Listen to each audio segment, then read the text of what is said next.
கருப்பசாமி, எனக்கு ஒரு குழந்தை வர வேண்டும் சாமி. ரொம்ப சிரமமாக இருக்குது சாமி. 4 பேர் 4 விதமாக பேசுகிறாங்க. ரொம்ப கஷ்டமாக இருக்குது. 11 வருஷமாக குழந்தை இல்லை சாமி. என்ன பண்ணுறதுனே தெரியல சாமி. ரொம்ப கஷ்டமாக இருக்குது சாமி. ஆளுக்கு ஒவ்வொரு விஷயமா பல் போட்டு பேசுகிறாங்க. தயவு செய்து உங்களை நம்பி வந்திருக்கிறேன், எனக்கு ஒரு குழந்தை வரம் கொடுங்க. கருப்பசாமி, நான் என்னோட கணக்கில் 7 எடுத்து பார்க்கல, புரியுங்களா? கருப்பசாமி என்ன சொல்கிறாரு அப்படின்னா, சில பிரச்சனைகள் பின்னால் எது நடந்தாலும் நமக்கு குழந்தை வர கிடைக்கிறப்ப, புரியுங்களா, சில விஷயங்கள் வந்து பார்த்திங்கன்னா செய்மனையும் எதுவும் சில விஷயங்கள் பண்ணாலும் நம்ம அதை அனுசரித்து சில விஷயங்கள் அவங்க என்ன வேணுமாலும் செய்யட்டும். கருப்பசாமி எனக்கு ஒரு குழந்தை வர கொடுங்க அப்படின்னு சொல்லி நம்ம கேட்கணும், புரியுதா? அந்த இதில் வந்து லைனில் இது பண்ணி பார்க்கல. கருப்பசாமி என்ன சொல்கிறார் அப்படின்னா, நமக்கு கோபம் முன்கோபம் சல்லுன்னு வரும் அப்படின்னு சொல்லி கருப்பசாமி சொல்கிறார். எப்படியா? நமக்கு முன்கோபம் சல்லுன்னு வரும் அப்படின்னு சொல்கிறார். அப்படி வரும்போது வந்து பார்த்தீங்கன்னா நம்ம வீட்டில் வந்து பார்த்தீங்கன்னா கணவர் வந்து அவ்வளோக்கு பிரச்சனை கிடையாது, உன் மேலே தான் வந்து பார்த்தீங்கன்னா ஏகப்பட்ட பிரச்சனைகள் உருவாகும் அப்படின்னு சொல்கிறாரு. அண்ணன் தம்பி 3 பேரா உன் கணவரோட வீட்டுக்கு உன் கணவரோட பிறந்தது 3 பேர் அப்படின்னு சொல்கிறாரு. அந்த 3 பேர்த்தில் வந்து பார்த்தீங்கன்னா சில விஷயங்கள் வந்து பார்த்தீங்கன்னா எதுவுமே ஒத்து வர மாட்டாங்க, பெரியாள் அப்படிங்கிறது ஒத்து வர மாட்டாங்க அப்படின்னு சொல்லி சொல்கிறாரு. அப்படி இருக்கும் போது வந்து பார்த்தீங்கன்னா ஏகப்பட்ட பிரச்சனைகள் உருவாகுது. ஒரு இதுக்கு பொறுத்து போகலாம், 2க்கு பொறுத்து போகலாம், எல்லாத்துக்கும் என்னால் பொறுத்து போக முடியல சாமி. குழந்தை இல்லைங்கிறது எனக்கே தெரியுது சாமி. அதுக்குன்னு நான் எவ்வளோ தான் சாமி விட்டு போகிறது, புரியுதா? சில விஷயங்கள் வந்து பார்த்தீங்கன்னா என்னை வாழவே விட மாட்டேங்கிறாங்க. வாழ்கிறதுக்கு உண்டான இது பண்ணால் நான் அவங்கள எதுவுமே செய்யலை சாமி. அவங்க தான் இது பண்ணியிருக்கிறாங்க.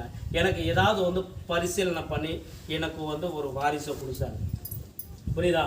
அப்படின்னா வந்து பார்த்தீங்கன்னா உங்களோட பாவ புண்ணிய கணக்கெல்லாம் சில இதெல்லாம் பார்த்து தான் நான் உங்களுக்கு வரம் கொடுப்பேன், இல்லையா? அப்படி இருக்கும் போது ஏன் வந்து எனக்கு கொடுக்கல சாமி? ஏன் சாமி?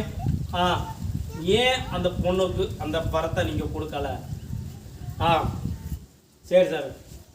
கருப்பசாமி, மாசாணி அம்மன் கோயிலுக்கு போயிருக்கிறீங்களா? உடச்சுலரவா சரிங்களா? கருப்பசாமி என்ன சார் விளக்கம்? கருப்பசாமி, மாசாணி அம்மன் கோயிலுக்கு நம்ம போனது வந்து பார்த்தீங்கன்னா சாமி எனக்கு பிரச்சனை மேலே பிரச்சனை என்னால் தாங்க முடியல சார். ஏகப்பட்ட பிரச்சனைகள் உருவாகிட்டு சார். அப்படின்னா எனக்கு செய்வன மேலே செய்வன சில விஷயங்கள் பண்ணிக்கிட்டு இருக்கிறாங்க, என்னால் தாங்க முடியல. தெய்வமாக இருந்தாலும் சரி, இது சரி சாமியை விட்டு போகலாம், நம்ம மனிதன், அதனால என்னால் எதுவும் பண்ண முடியல. அப்படின்னா மாசாணி அம்மன் கோயிலில் உனக்கு செஞ்ச செய்வனை ஆளுங்களுக்கு சில பிரச்சனைகள் என்னால் தாங்க முடியாத சூழ்நிலைக்கு இதை பண்ணக்கூடாது சாமி. இருந்தாலும் வந்து மிளகா அரைச்சு அந்த அம்மா மேலே பண்ணுனா நல்லாயிருக்கும் அப்படின்னு சொல்லி இது பண்ணிட்டு பண்ணியிருக்கணும்னு சொல்லி சொல்கிறேன். என்னப்பா பண்ணிடுறீங்களா? அப்படி பண்ணியிருக்கணும்னு சொல்கிறாரு. மிளகா அரைச்சி அந்த அம்மா மேலே தடவி இருக்கணும். செய்வன போல இருக்கலாம், இதாகணும். எனக்கு வந்து இது பண்ண, எனக்கு இதை விட்டால் வேறு வழி தெரியல சார், புரியுதா? நானும் எவ்வளவுதான் பொறுத்து போகிறது அப்படின்னு. என் மேலே தப்பு இருந்தால் தயவுசெய்து மன்னிச்சு சாமி, எனக்கு இதை விட்டால் வேறு வழி தெரியல சாமி. அதுதான் உன்னோட கேள்வி, இல்லையா? அப்படி விழுந்து கொண்டு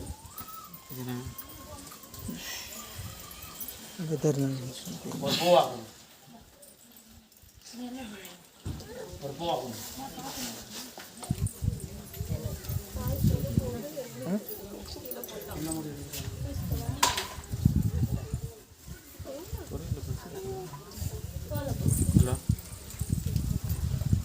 ஹலோ சாப்பா, அது பண்ணக்கூடாது அப்படின்னு சொல்கிறாங்க.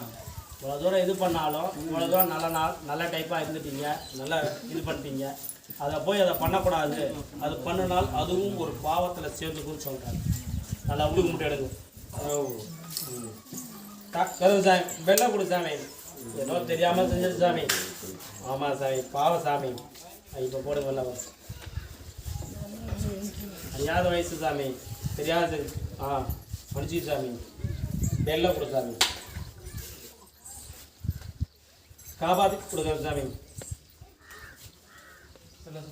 இல்லையா? ஆமாம், இதுதான் கருப்பசாமி. என்ன சொல்கிறோமோ அது நடக்கும். புரியுதா?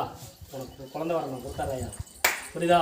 அதே போல் உங்களோட வாய் உங்களுக்கு பில்லை, புரியுதா? உங்களோட வாய் உங்களுக்கு பில்லை. தயவுசெய்து புரிஞ்சுக்கங்க, யாருக்கிட்ட கெட்ட பேர் வாங்க வேண்டாம், புரியுதா?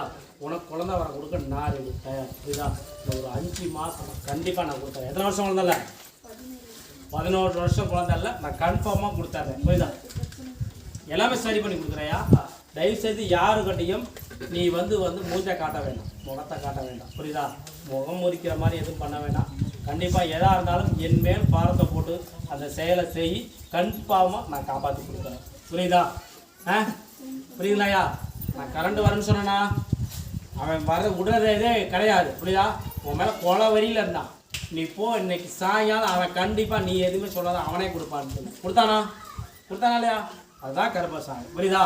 அதே போல் உனக்கு வாரிசு கொடுக்குறேன். முதல் வாரிசே பையன்தான், அதில் எந்த ஒரு மாற்றமும் இல்லை. நான் சொல்கிறது தான் இந்த கருப்பசாமி சொல்லுவேன், செய்வேன், சரிதா? காப்பாற்றி கொடுக்குறேன், சரியா?